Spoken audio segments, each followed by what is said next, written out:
साद शहीद थियो जंहिंजो सुबुह निकाह थियो। अल्लाहु अकबर। हदीस में जो साईं जन आया हज़रत साद जे मथे के खड़ी करे पंहिंजे हंज मुबारक में रखियो। साईं जन जे अखियुनि मुबारक मां पानी भी वहे पियो। वरी नबी साईं मुस्कुरायो भी, वरी मुंह भी बे पासे दे फेरियो।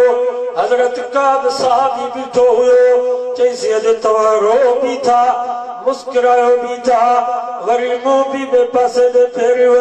पाण फरमायो मारो इन जे करे थो जो साथ मूंखों जुदा थियो। मुस्कुरायो छाजी करे पिया?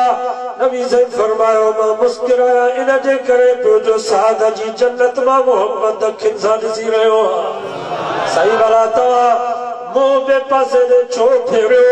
पाण फरमाई न मुंहिंजे दोस्त, मुंहिंजे यार, मुंहिंजे हुक्म ते हिकिड़ी घरवारी खे कुर्बान कयो। रब उन जे बदले में 70 हूरूं ॾिनियूं अथसि जेके साद जी ज़ियारत जी लाइ हेठि पहुची वयूं त जे करे मां हया वठी करे मुंह में पासे दे फेरियो। इन्हनि जे बारे में तो क़ुरान चवे वला तहसबन अल्लज़ीन कुतिलू फी सबीलिल्लाहि अमवाता बल अहया। अल्लाह से फरमाओ मुसलमानों जेके मुझे रस्ते में टुकड़ा टुकड़ा थी वञनि, मुझे रस्ते में ज़िब थी वञनि, खबरदार ज़ुबान सां उन्हनि खे मुंहुं न चइजो। पर रब फरमायो दिल में भी उन्हनि खे मुंहुं न भाइजो। बल अहया। कुरान तो फरमाओ जिंदा हल इंद रब्बिहिम युरज़कून।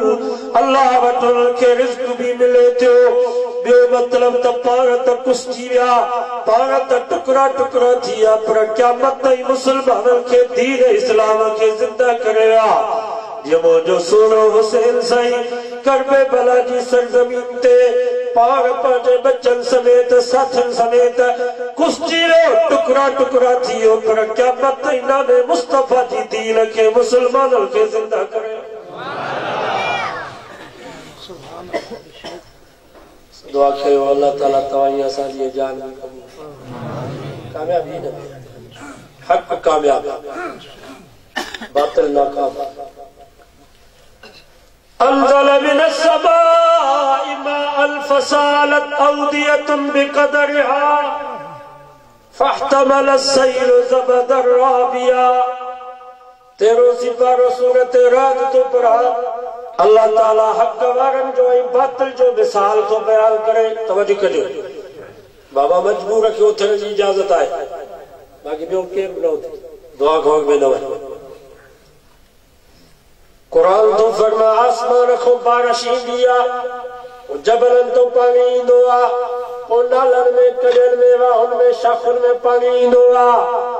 फअम्मा ज़बद, वो जेका गाज आयो आहे मथों हूंदी आहे, पाणी हेठों हूंदो आहे।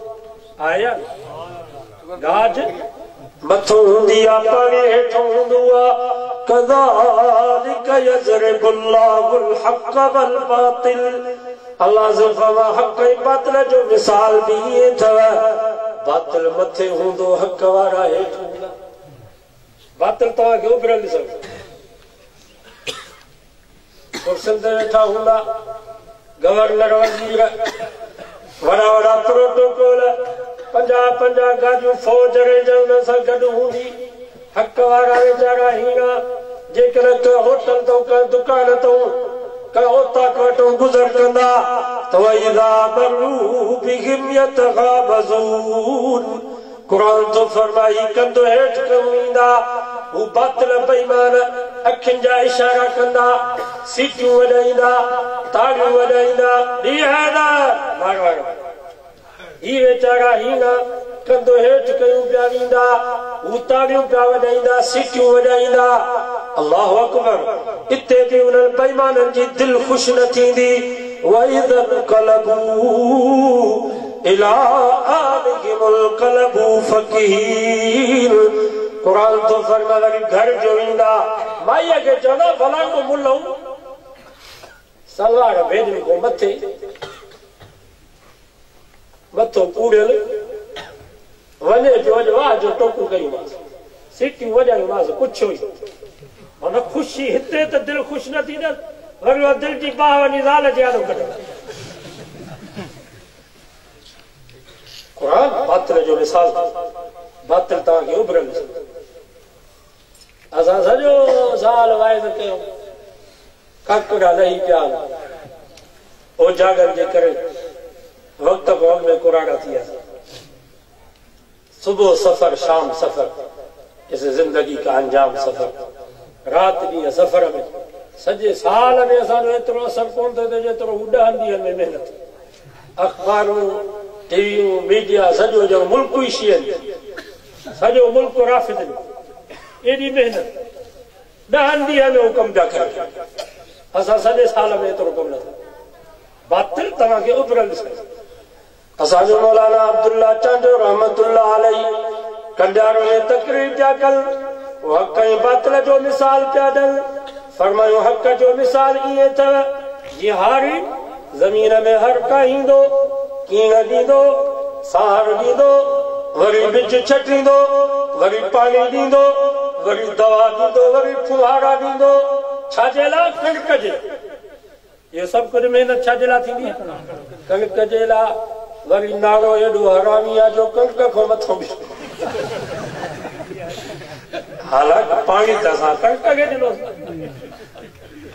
दवा बि कणिक खे ॾिनीसीं हर बि कणिक जे लाइ कयोसीं नाड़ो एॾो हरामी जो कणिक खां मथे बीठो आहे सोया कणिक हक़ अथव नाड़ो बातिल आहे बातिल तव्हांखे मथे ॾिसण पाण ई पैदा थी शिरक बिदअत राफ़िज़ियत इहे पाण ई पैदा थी हुन जे लाइ महिनत जी ज़रूरत न आहे हक़ जे लाइ महिनत करणी पवंदी अॼु बचल पालारी में जलसो थियो आहे 5 माण्हू हिते तयारु थींदा वरी सुभाणे होॾे थाणा बोला खान में जलसो आहे डॉक्टर साहब वारनि जो ॻोठ 5 माण्हू हुते तयारु थींदा वरी ॿिए ॾींहुं साईं कचाप में हुते जलसो आहे 5 माण्हू हुते तयारु थींदा हक़ जे लाइ महिनत करणी पवंदी बातिल पाण ई पैदा थींदो आहे हुन जे लाइ महिनत जी ज़रूरत न आहे पाण ई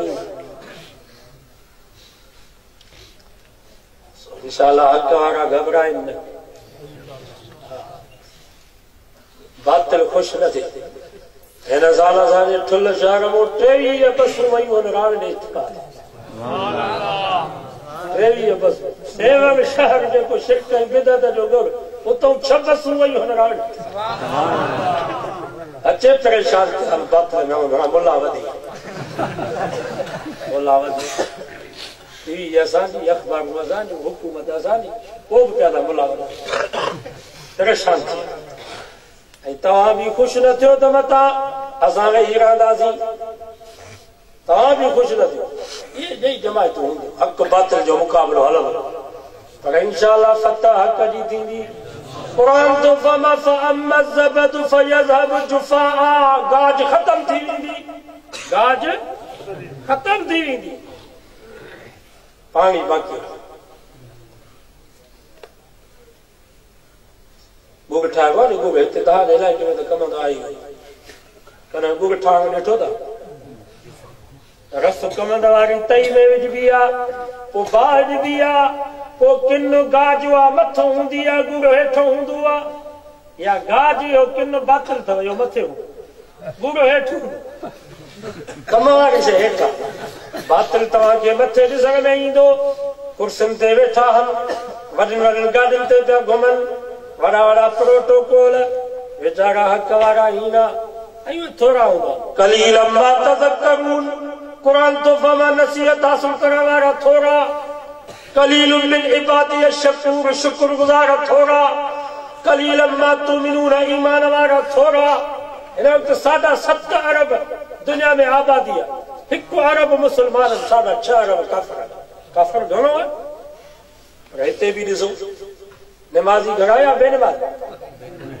मां तव्हां खां पुछां थो हक़ ते निमाज़ी या बेनमाज़ निमाज़ी हक़ ते आहे ॾाढ़ी वारा घणा या बेॾाढ़िया घणा हक़ ते ॾाढ़ी वारा या बिना ॾाढ़ी हक़ वारा थोरा बातिल घणो पर इंशाअल्लाह हक़ गालिब हक़ हज़रत हुसैन साईं करबला जी सरज़मीन ते पाण शहीद थियो बचड़ा शहीद थिया ॿार शहीद थिया बाटा शहीद थिया करबला जी सरज़मीन ते नारा पिया लॻनि यज़ीदियत कामयाब इब्ने ज़याद कामयाब, शिमरो कामयाब, हुसैन नाकाम, ज़मीन ते तनारा ये प्या लगल पर सतन आसमान खा मथे जन्नत में नारा प्या लगन। हुसैन कामयाब, यजीदियत नाकाम, शिमरो नाकाम थियो, इब्ने ज़याद नाकाम। क्या मतलब मुसलमान गुनाहगार जे जुबान ते इहो ई नारो तसा जो सुनो हुसैन कामयाब थियो जो तो हक कामयाब, हक वारो कामयाब, बातिल बुज़दिला, बातिल बुज़दिला, बातिल डिजणो। बाबा चोर जो घर में दाखिल थींदो आहे त नंढड़े ॿार को बि डिजंदो आहे त मथा जागी। पुराणो जेको खंगंदो उन को बि डिजंदो त पुराणो बि खंगे न, उन जी खंग को बि बातिल डिजे। हक वारो हूंदो घर जो मालिक त शेर थी करे घर में भली सॼे घर जा भाती जागी परवाह। चोर बुज़दिल आहे, बातिल बुज़दिल, हक वारो दिले। हिन वक़्त असांजा असेंबली में रुगो 7-8 मोली, घणा मोली? 7-8 मोली, होॾो 300 खां मथे। पर अल्हम्दुलिल्लाह हक वारा थोरा हल पर बहादुर हल। 300 में कंहिंखे ज़रूरत न आहे जो क़ुरान ऐं सुन्नत जे ख़िलाफ़ केरु कानून पास करे। एतिरो कम पियो हले पाकिस्तान में, राब्ते आलम इस्लामी जो इजलास थियो रमज़ान में जिद्दे में। सॼी दुनिया जे मुसलमान मुल्कनि जा नुमाइंदा आया। कंहिं चयो असांजे मुल्क में 1000 हाफ़िज़ थिया, कंहिं चयो असांजे मुल्क में 2000 हाफ़िज़ थिया, कंहिं चयो 4000 हाफ़िज़ थिया। सऊदी अरब जो नुमाइंदो थी बीठो आलिम चई असांजे सऊदी अरब में 5000 हाफ़िज़ थिया। पर जॾहिं असांजे पाकिस्तान जो नुमाइंदो कारी मोहम्मद हनीफ जालंधरी वफ़ाक़ुल मदारिस जो सदर थी बीठो चई असांजे पाकिस्तान में शियन जा मदरसा जुदा, बरेलिन जा मदरसा जुदा, मौदूदिन जा मदरसा जुदा, अहल हदीसन जा मदरसा जुदा, सिर्फ असां देवबंदिन जा मदरसा जेके वफ़ाक़ुल मदारिस सां मुल्क़न उन्हनि मदरसनि में जन हाफ़िज़नि इम्तिहान ॾिनो आहे। साढा 63,000 उन्हनि जो तादाद। नाराए तकबीर। 63,000 हाफ़िज़ थिया आहिनि जन रुगो इम्तिहान ॾिनो आहे। तन में 12,000 नियाणियूं, 24,000 आलिम, 8,000 छोकिरा, 16,000 छोकिरियूं। असांखे काई परवाह न आहे भली असां शहीद थी वञूं, असांजा लाश रोड ते पिया हुजनि दीन ख़ातिर। इंशाअल्लाह असांजो घर घर मदरसो आहे, असांजे नाले नाले में मदरसो आहे। इंशाअल्लाह असांजी नियाणियूं क़यामत ताईं नबी जे दीन जो कमु कंदियूं। असां पंहिंजे महिनत को वठंदा न। अल्हम्दुलिल्लाह असांजा कम हलनि पिया। हेॾो तबलीग जमायत हुनजो कम बि हले पियो, हेॾो मदारिस जो कम बि हले पियो। हक़ इंशाअल्लाह ग़ालिब रहंदो। सिंधी में चवंदा आहिनि पार बि अन्न वो भी अन्न विच में कानो पन ये सब खत्म थी। वमा तौफीक इल्ला अल्लाहुम्मा सल्ली अला मुहम्मद व अला आलि मुहम्मद कमा सल्लैता अला इब्राहीम व अला आलि इब्राहीम। या अल्लाह बिनिन जानन जो भलाई में चमाई नसीब फरमा, बिनिन जानन जो बुराई में तकलीफों को बचा। इन दुनिया में इस्लाम असां ईमान असां एहसान कामिल असां खातम खैर फरमा। असांजे बेदीननि खे दीनदार बना, बेनमाज़नि खे नमाज़ी बना, बीमारनि खे शफ़ा नसीब फरमा। जन दोस्तनि चयो आहे बीमार जेके दुआ जे लाइ दुआ करो अल्लाह उनखे शफ़ा ॾे। जेके फौत थी विया आहिनि अल्लाह ताला उन्हनि जी बख़्शिश जा फ़ैसिला। या अल्लाह इन वाइज़ खे हिदायत जो ज़रियो बना, आख़िरत जे ॾींहुं निजात जो ज़रियो बना। जन दोस्तनि महिनत करे दीनी प्रोग्राम रखियो आहे, उन्हनि जे महिनत के हिम्मत के जज्बे के ताउन के खैरात के कबूल फरमा। उन्हनि जे ज़िंदगी में सेहत में रिज़्क़ रोज़ी में अमल साले में बरकत फरमा। इन ॻोठ खे क़ुरान सां आबाद कर, नंढनि वॾनि मर्दनि औरतुनि खे क़ुरान सां ताल्लुक़ नसीब फरमा। ईमान ओॾे जंहिंमें लज़्ज़त हुजे, ज़िंदगी वाॾे जंहिंमें इस्लाम हुजे, अखियूं ओड़े जंहिंमें हया हुजे, ज़ुबान वाॾे जंहिंमें तासीर हुजे, दिल वाले जमे तुझो खौफ हो। या अल्लाह सीनो वाले जमे कुरान हो, कब्र वाले जमे सुकून हो, जन्नत में जाए वाले जेका महबूब मुस्तफा जे पारे में बिस्तरे जे मौत को बचा शहादत जो मौत नसीब फरमा। सल्लल्लाहु तआला अला खैर खल्क़ी मुहम्मद व आलिहि वसहबिहि। को दोस्त वञे न समूरनि लाइ ख़ैरात